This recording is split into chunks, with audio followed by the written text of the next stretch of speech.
एक बार माँ ने कहा कि बेटा हम वयोवृद्ध हो रहे हैं, तीर्थ यात्रा करवा लाओ, हमारे लिए रथ की व्यवस्था या पालकी की व्यवस्था कर दो, हम तीर्थ यात्रा कर लेंगे। पुंडलीक बोले कि भगवान ने 2 पैर दिए हैं, चल के चले जाओ, अब मेरे पीछे क्यों पड़े हो कि पालकी लाऊं, रथ लाऊं या कुछ लेके आऊं।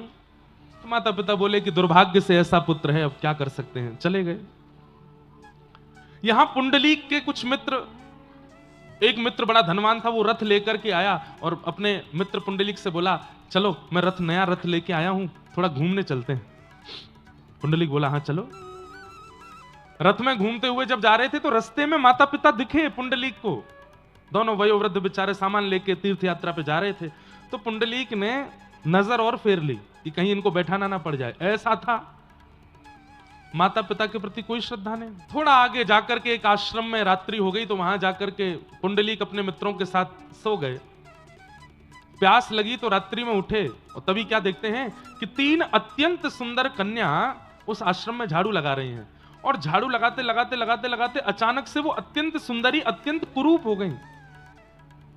और जैसे ही उनका रूप कुरूप हुआ तो झाड़ू लगा करके जितनी रज वहां इकट्ठी हुई, उस रज को जैसे ही उन्होंने पुनः माथे से लगाया, फिर से सुंदर हो गई। पुंडलीक की आश्चर्य देख रहा था, दौड़ करके गया और कहा, आप तीनों कौन हो? और मैंने अभी अभी देखा आपका रूप इतना कुरूप, और ये रज लगाते ही आपका मुखमंडल बिल्कुल सुंदर हो गया। मैं ये समझ नहीं पाया हूं, ये चमत्कार है कि जादू है, क्या है ये? तब उन तीनों ने परिचय दिया कि हम इस भारत में बहने वाली शुद्ध पवित्र नदियां हैं। लोग बाग हम में स्नान करके अपने पापों को धो जाते हैं, तो हमारा रूप जो सुंदर है वो कुरूप हो जाता है।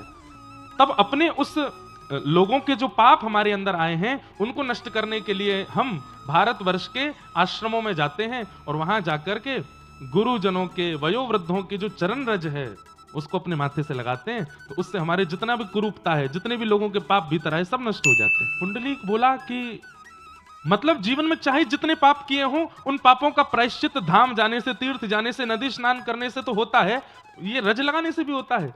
तब वो तीनों नदियां बोली कि धाम जाने से, तीर्थ जाने से, नदी स्नान करने से होगा यह भी कंफर्म नहीं है, लेकिन घर में विराजमान माता पिता और सदगुरु के नित्य चरण रज लगाने से तो नित्य पाप नष्ट होते हैं। ये प्रत्यक्ष है, ये प्रमाणित है। पुंडलीक समझ गए और उसी समय दौड़ करके गए और अपने माता पिता को बीच रास्ते में ही रथ में विराजमान किया, घर ले गए और घर ले जाकर के कहा कि अब तीर्थ आपको नहीं जाने पड़ेंगे, मैं आपकी यहीं सेवा करता रहूंगा, और यहीं तीर्थों का जल, तीर्थों का प्रसाद आ जाएगा, और ज्यादा इच्छा होगी तो अब तीर्थ आएंगे यहां पर, आप कहीं नहीं जाएंगे, मैं आपकी सेवा करूंगा।